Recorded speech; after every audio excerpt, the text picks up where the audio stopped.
Good morning, everybody. It may be the most important economic development project to hit Southeast Michigan in many, many years. What is the new Rivertown neighborhood? We'll tell you. And Channel 7 Action News investigators Heather Catallo and Ross Jones will be here to discuss 3 important stories they've been leading in this town. It's Sunday, April the 7th. I'm Chuck Stokes, and this is Spotlight.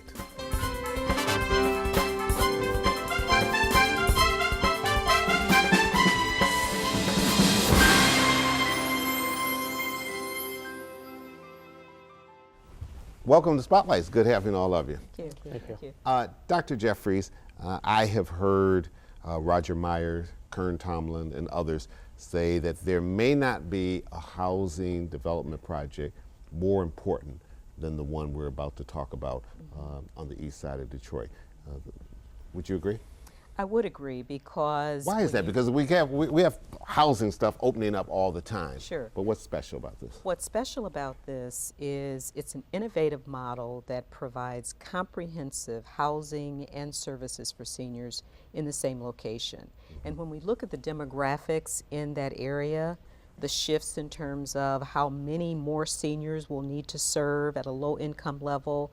And then when you look at we're living longer. We're living longer. And then when you look at the demographics in terms of the young population, which will not be growing as quickly, then it'll be important that we find creative ways to keep seniors in their home settings longer so that they remain independent longer. And because so what they really services, want is independence. They really want independence, and these services will help provide the housing and services that seniors need to keep them independent as long as possible. All right, you are calling it an innovative senior community. Right, it's innovative because it's the first in the country, a model that we hope will be a national model. There was a study that was done called Dying Before Their Time, which talks about how African American seniors in low-income neighborhoods actually do die earlier because of their lack of access to wellness programs, to adequate health care. And so it's important that our collaboration has seen a shared vision and brings it all together between PVM, United Methodist Retirement Communities, and also the Seniors Center for Senior Independence. Yeah, John Thorhauer, you represent United Methodist Retirement Community. How did you get involved with this, and why is it so important? Sure, we got involved in this back in 2006. Actually, UMRC wrote a proposal to the state for affordable assisted living. Affordable assisted living is a pilot program. And what makes it unique and innovative is that it takes affordable housing and matches up with affordable services that are paid for through Medicaid. And that's how we originally got involved and thought that Presbyterian Villages of Michigan made a great partner. And as this project started coming together, we realized that it could be much more than just 1 or 2 services, and that's what led to the Rivertown neighborhood. We also reach out and extend beyond that to people of no faith and people of all faiths. So you don't have to be Methodist. You don't have to be Methodist, you don't have to be Presbyterian by any means. We serve everyone, and we particularly target low-income individuals because that's the area that's most in need for this type of innovative model. Dr. Graddy, Henry Ford Health System is involved in this. You're involved with it as the medical director for, give me the correct, the Center for Senior Independence. All right, what is that? Basically, the Center for Senior Independence is known as a PACE model. It's something that's been around since the early 70s and originated in California, San Francisco. PACE stands for Program of All-Inclusive Care of the Elderly, and that is exactly what the program does, is it provides all of the services that this elderly population requires to be maintained in the community independently. Now, one of the things that was mentioned is they want to be maintained in their own home independently. Something that they're familiar with. Something that they're familiar with, but often you cannot do that if the correct services are not provided. And those services also include medical services where you have continuity and the services are coordinated. And that's one of the things that the Center for Senior Independence or PACE model is able to do. At one location, they're able to provide all of the services that are needed, from medical to psychological to social, whatever those services are, we can provide. Part of this new retirement community has opened up already, but you have a big groundbreaking coming up on Friday. for the second phase of it, correct? Well, we actually have a grand opening for the first phase, which is the Affordable Assisted Living and the Center for Senior Independence. But you have PACE people program. already living in that. There's some people already living there. Okay. And we'll also be doing the groundbreaking for an independent living site that will be built to house 50 seniors in independent apartments. When will that be ready? What's on paper? We're looking next year, but like I said, we'll be doing the groundbreaking for that and the grand opening for the first piece. And I have to say that, you know, this is What's only the economic impact of all this? Oh, it's the economic impact, because we're very interested in making sure we contribute to the surrounding community. But the economic impact of this is we'll be hiring over 200 employees at that site full-time. And not to count the temporary construction jobs, over 360 of those to actually build.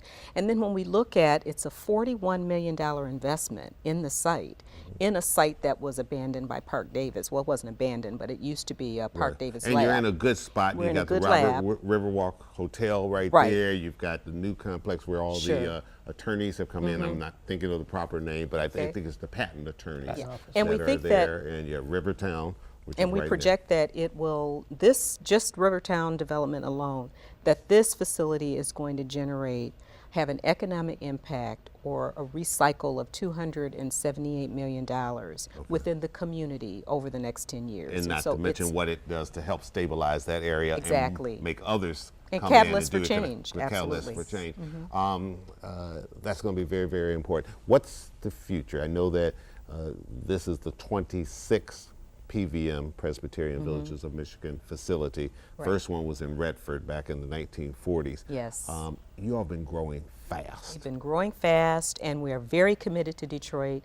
We have 6 facilities in Detroit now, all affordable, low income. This will be our 7th, and we are also looking And that's at, important, we should say, and I hate to cut you off, Yeah. because there was a time in which folks didn't want to put things in the city. Exactly. They felt it wasn't a good economic benefit there, or the risks were too great.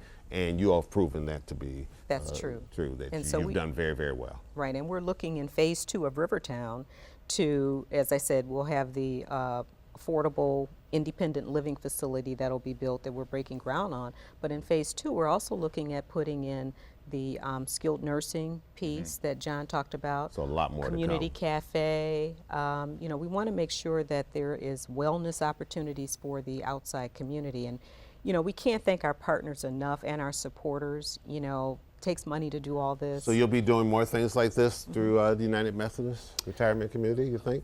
We are. We're actually. If this works out well. It already is working out well, so we're already serving people in great need. So we are already a partner in phase 2 that starts construction in May. And from this has actually come, UMRC has actually launched a PACE program in the Ypsilanti area that will serve part of Wayne County, Monroe, all of Washtenaw County, part of Livingston So County. you're moving. And we're moving forward as well and building an assisted living facility outside the area as well. All right, Dr. Graddy, you get the very quick last word here. I would imagine in conversations you've had with Nancy Schlichting, CEO over there, that they're saying that this is the next stage in terms of healthcare. Yeah. I think as we're looking at the healthcare reform, as we're looking at affordable care organizations, Right. the PACE model actually is a model for what those are intending to do.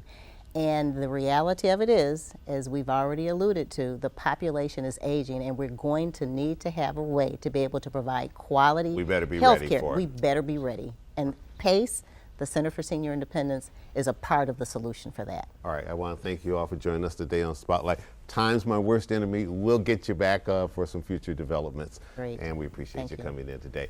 And coming up, I'll sit down with Heather Catallo and Ross Jones of our Channel 7 staff here. They'll update us on some of the very important investigations they've been leading in this town. We'll be right back. Don't go away.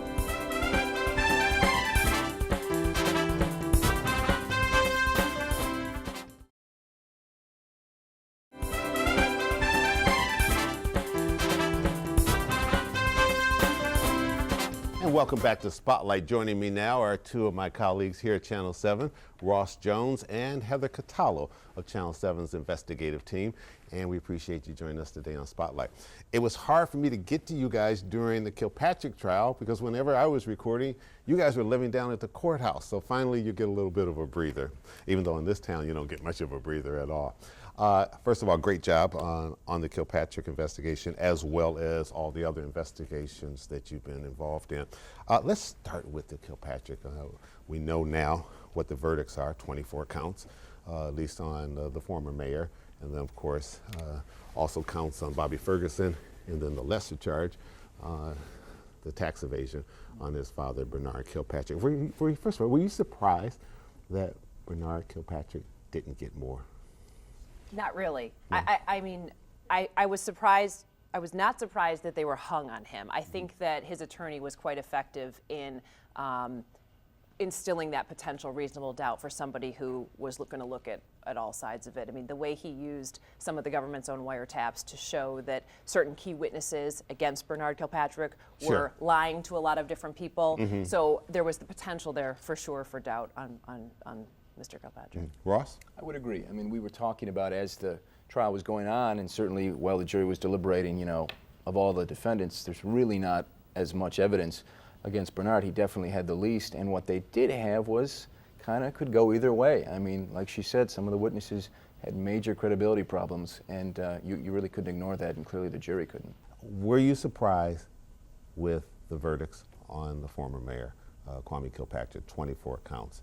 It was an extremely diverse jury, and I think there were some people that looked at that diverse jury in a town with the racial makeup of Southeast Michigan and said, he may get something, but he's not going to get the book thrown at him on all those counts, but he got the book thrown at him. He got the book thrown at him, and I think that was a little bit surprising, only considering that the past several high-profile trials, there have been mistrials, hung juries, and different kinds of issues. One of them was Bobby Ferguson. Absolutely. Yeah. So in that respect, that it was so decisive, it was a little bit surprising, but when I went back and looked through all of the testimony, all of the witnesses, and especially the text messages during the 2-week deliberation period.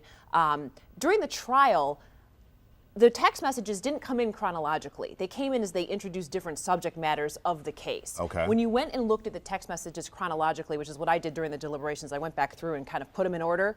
It was very, very clear that the RICO charge could happen at that point. So if the jury That's the big one. And if the jury went back through and went and looked at it all chronologically, it then became very clear. But as we were sitting there, I think there were many days where there was definitely some doubt as to, again, credibility of witnesses, and if a juror's looking at it, they could definitely potentially go either way. Ross, your thoughts, and was Derek Miller, who lifelong friend of former Mayor Kwame Kilpatrick, he entrusted so much to him throughout his campaigns, whether it was when he was mayor or when he was in the state legislature and even back to high school at Cass Tech. Was that the one witness that he didn't want to see coming in that courtroom? I think it was one of a few, but absolutely I think he was a huge one. And you know, it was interesting to watch him when he testified look straight ahead and avoid any contact with Kilpatrick, whereas Kilpatrick was trying to look directly at him. But he was definitely one of the more damning witnesses. I think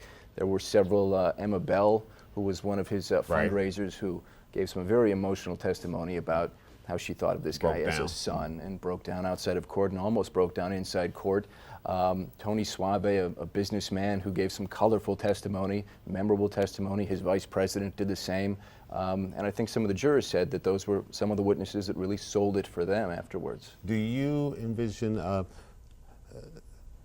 Barbara McQuade going after people like Tony Suave? To prosecute a case like this, you need somebody who will talk. To get the guy who's getting the bribes, you need the guy to cooperate who's giving them. And you'd like to go after both, but it's a very difficult way to be successful. If you're going to go after both, they're both going to do their best to save their own hide. But it's very controversial. A lot of people still ask about, why about all these guys who are handing out this stuff? They say they were extorted, but others have said just the opposite. You need to go after them if you're really going to end this corruption in Detroit. They did go after a couple of the bribers, but that is a very difficult thing that the prosecutors have to weigh, is if you want to potentially get after the root of the problem, you're going to have to get people on the edges to cooperate. So this is not just selective judgment on Barbara McQuade, the U.S. Attorney's part. it's making sure that if you go after them, you've got the evidence to be able to win the case. You have to get certain people to cooperate with you. And so there are some people that are going to get limited immunity. There are certain people that are going to get plea deals in exchange for cooperation. What's next? The sentencing? The sentencing, and that's the big question, is how many years in federal prison will Mr. Kilpatrick and Bobby Ferguson do? How much time will Bernard Kilpatrick get for the tax charge? The judge ultimately makes that decision. In the interim, both Mr. Ferguson and the former mayor, of course, are locked up, so far being denied bond. Question that I think a lot of people have wondered throughout this entire process, regardless of how much time they get, what happens to them, what happens to the family, will the people, will the taxpayers ever get paid? Will they ever get the money that these gentlemen owe them? If they're locked up, I mean, I don't know. I think there are a lot of people who watched this process and felt very comfortable with the verdict and said, fine, you did the crime, do the time. But the flip side of that is, if you're behind bars, you really don't have any way to earn an income, and therefore the taxpayers may never get paid. Right, there's obviously no way for them to earn an income, and but there are some forfeiture proceedings going on, so there will be. If they can get to the money. Yeah, depending on what they can find. So yeah, but that's the trade-off.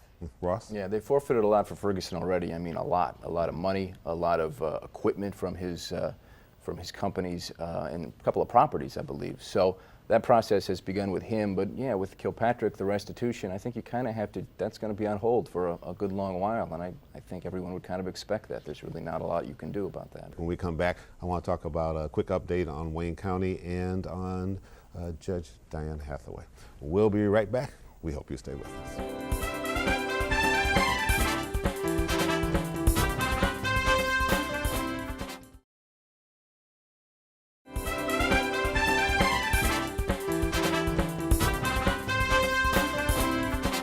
You guys won the Columbia DuPont Award, the most prestigious award in broadcast journalism, for your investigation into Wayne County. You called it Wayne County Confidential.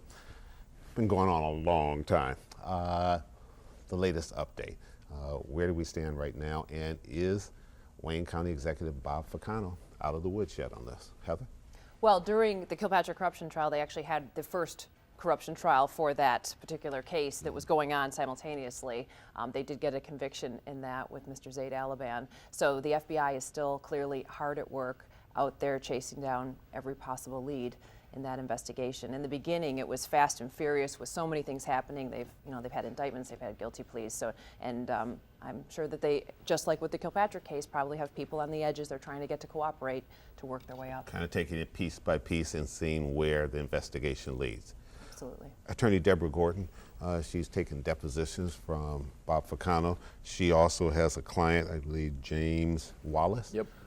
Who claims that because he didn't go along with the politics, quote unquote, the politics in the Wayne County government's office, that he got dismissed, and now evidence is missing here. What are we to make of this? Well, it's still in the relatively early stages of the case, but you're right. He's saying that he got essentially fired because he didn't play ball, do a lot of political work on county time, using county resources, and he's not the first to make that claim. He is one of the few to sue about it. And I do know that the FBI is asking questions as recently as a couple weeks ago about those kinds of issues, about whether or not people felt pressured to do political work, to go knock on doors, to do whatever. So right now, as we speak, their investigation is still ongoing and can go a number of different ways, but it's something that they're looking at, and this civil case is certainly something that's going to be interesting to watch. Ficano fought to avoid his deposition, ultimately had to give it, I think, about 2 weeks ago. And in fact, Deborah Gordon wants to depose him again because she has more questions for him on this very issue. And if it turns out where what Mr. Wallace is saying is absolutely true and can be proven to be true, that's bad news for Bob Ficano. It's bad news for Bob Ficano because there will be, obviously, a jury will award some sort of a verdict there, and as far as the criminal side is concerned, it could lead to some charges down there. It's difficult to prove. A lot of people have told me from the U.S. Attorney's standpoint, these kinds of things, doing stuff on county time, political versus public, but you need some really solid evidence. And oftentimes it's a very gray line. It is. Between when you're doing your job and when you're actually doing Yeah. political work. And you can say you're on a break if you want to, play it that way. So it's not something that's prosecuted a lot. It happens, but it's not an easy case to bring. Let's talk a little bit about Diane Hathaway. She pleaded guilty to bank fraud. Former Michigan Supreme Court Justice is no longer on the court. Sentencing's coming up. Any idea of what kind of time she may get? Will she actually ever see time behind bars? She's facing up to, I think, a year and a half, and she could get none. I would hate to even venture a guess because it could, when you watched her, plead to this. You really think that she won't get any time whatsoever? I don't know. She could not get any time. That's certainly possible. I don't, I really don't see a favorite here as far as what's more likely. But, her career's done. She's going to have to pay fines and restitution. She's going to be on probation. I could see a judge saying, you've suffered enough. I could also see a judge saying, give you a year and a half. I think, probably something in between is more likely, but nothing really would surprise me, frankly. Her pension, she's supposed to get $99,000 a year for the rest of her life. That is being challenged in the Michigan legislature. What is the likelihood that they will actually be able to do damage to her pension, or is that something that, kind of hands off? Yeah, it's not very likely. They can try, and there's some Republicans and Democrats in Lansing are going to try to go after it, but they admitted to me that it's unlikely we're going to be successful here. But it's something that upsets a lot of people, and it should in a way. I mean, that there's nothing in Michigan to speak to this happening, going forward, that if you're found guilty, a public official found guilty of a crime like this, and you can still collect a pension for the rest of your life, she'll make, $2 or $3 million, depending on how long she lives, and that strikes a chord with people, rightfully so. These investigations, and you've done many, we only touched the tip of the iceberg, but these are probably some of the biggest that got the greatest share of attention. In your own personal opinion, which ones do you think has the most lasting impact on the average person? Wow. Heather? The average person. I think that potentially any of these investigations where we're focusing on public corruption, which really could be Kilpatrick, Wayne County, that impacts everybody. When I interviewed the lead FBI agent from the Kilpatrick case, who's actually also involved in the Wayne County investigation as well. I mean, he made a great point. He said, the victims are the ratepayers for the water department, the taxpayers, people who want to do business with the city. When you come to town and you want to do business with Detroit and somebody tries to shake you down, you're going to go back to wherever you're coming from. You're not going to invest in Michigan, and you're going to tell everybody that story for the rest of forever. I mean, you're always going to say, well, this is what happened to me in Detroit. So it hurts our whole image. It hurts everybody when we have this kind of public corruption. So I think that impacts everyone. Ross? They're all lasting. All three of these are all lasting, and I hope that continues, because that's the only way people will hopefully stop committing these kinds of crimes, is if they keep that in the very front of their mind. And transparency is what we're really talking about in all of this. Transparency and ethics. I mean, it's. This town is filled with good people. We're doing stories about a couple of the bad ones, but they're doing some really bad things, and they need to be exposed. All right, I'm in real-time problems here. Director's fussing at me in my ear. I think back to Jim Harrington, who's a political reporter here for many years, and at his retirement, he just looked at all his colleagues. He said, if you lead, they'll follow. And I think we can certainly say that with the two of you. You've been leading, and the rest of this town has been following what you've been doing. So congratulations. You've got another award coming up. I'm not sure you guys have enough mantles or shelves for all of the awards you've been getting. This coming Friday, Wayne State University giving you the Journalist of the Year. That's journalist with an S, plural. And that's Friday, April the 12th from Wayne State University. So congratulations. We're very excited about it. We're very honored. Very good. All right. Keep up the good work, and we appreciate you coming on Spotlight, and we'll get you back sooner than later. Okay, as soon as we can get you off the street and get you back here in the studio. Right. And we'll be right back. We hope you stay with us.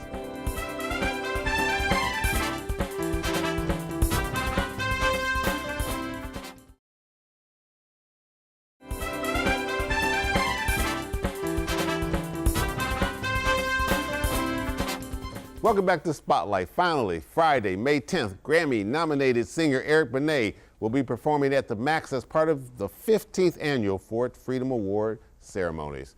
Get your tickets now. And the first official Rapid Transit Authority board meeting will be this Wednesday, 3 p.m. at SimCog. The public is invited. I'm Chuck Stokes. Have a great week.